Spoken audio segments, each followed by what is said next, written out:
Now let's turn to our efforts to build a better Bay Area. All this week, we focus on issues of racial and social justice and how we can improve. Now, implicit or unconscious biases influence the snap judgments we make about someone even by just looking at them. ABC7 News reporter Julian Glover put some South Bay residents to the perception test and shows us how we can all be more mindful. What do you see when you look at me? A man? A black man? Someone who has a good job because of how I'm dressed? But what if you saw me like this, how I often dress on weekends when I'm not on TV? You'd probably have a different snap judgment. It's those micro moments of judgment and perception that influence how we treat the people around us, often without us even knowing. So we set up an experiment in downtown San Jose to put some people to the perception test. Where's this going? ABC7 News. Oh, crap. One by one, I asked people what they saw looking at 4 stock photos I found online, starting with this one. Maybe had been in some troubles before, maybe like to me he looks like maybe a recovery person. Do you trust this guy? Yeah, I would. Yeah. Well, it's hard to know. I never met him. You know, there's a little bit of an intensity in his gaze, but you can't tell anything. You know, because if you imagine, you know, you take everything off, it's just a man. People empathized with the blue-eyed man, saw his humanity, making little assumption about his life circumstances. Then we showed this picture. My first thought is like third world country. That's what I think when I see her. I don't know, is she looking for help or is she looking for family members or food or anything? Back to back. Might be yearning love, attention, a hug, or maybe even a meal. A similar answer. Maybe having access to resources. You know, it looks like somebody who has a lack in that area. What makes you say that? Just mainly the look in her eyes. Why does a person, a young girl, a brown girl, therefore have to be someone from a third world country? The images that we see that are put forth particularly in media, really shape the perceptions.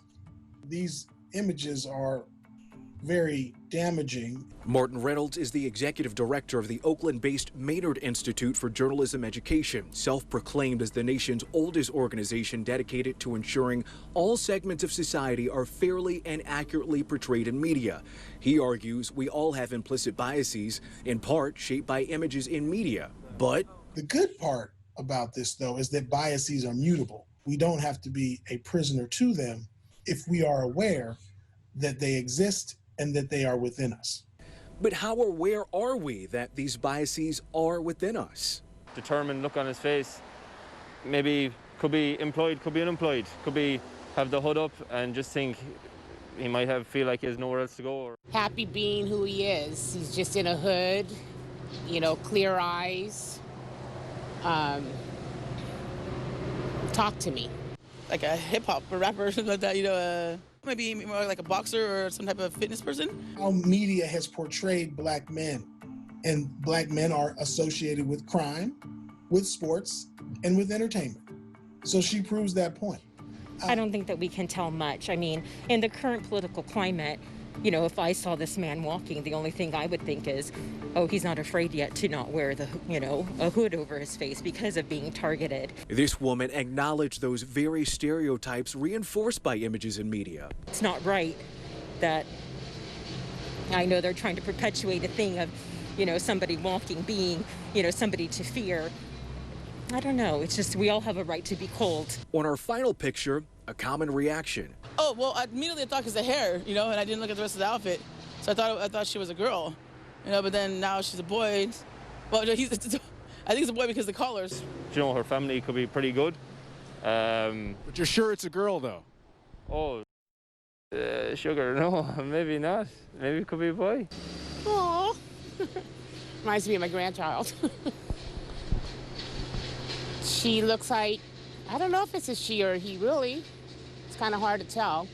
Each person fixated on the child's gender as a binary choice, either a girl because of the long hair or a boy because of the blue clothing, never considering the full scope of gender expression, a topic that comes up often in Martin's training exercises. Cisgender folks, cisgender meaning that you identify as the gender in which you were born, haven't had to really consider that, right? Our society is so cisgender based that it's either this binary, it's man, it's woman. Even if while watching at home you didn't fall into the same bias traps, it's important to realize we all have blind spots, and we must be open to learning and dedicated to educating ourselves. The reality is, in order to change what we are seeing in this country and the way that change has to come from within and be very personal. And so I would say start with self. So what will you do differently now? For ABC7 News, I'm Julian Glover. Well, I watched that thinking about the old Rorschach test, right? The ink blot, and what do you see in there, and how it says a lot more about you and what you've learned and what you've seen than it does about the ink blot or the person you were looking at there. That's right. And Eric, what a thought-provoking piece that was from Julian. And I can't help but think of that age-old adage of don't judge a book by its cover. Sounds so cliche, but the fact that now we are having this conversation and having one that's a little bit uncomfortable to many, even acknowledging it, I think is a step forward in the right direction into getting understanding overall as a society for all. Yeah, the problem with implicit bias, as Julian was saying in the piece, is that decisions like that are made in a split second. It takes thought to really balance things out when you're interacting with people. That's right, and whether or not we can execute it is another issue, but the fact that we're even having the conversation of this, I think, speaks volumes.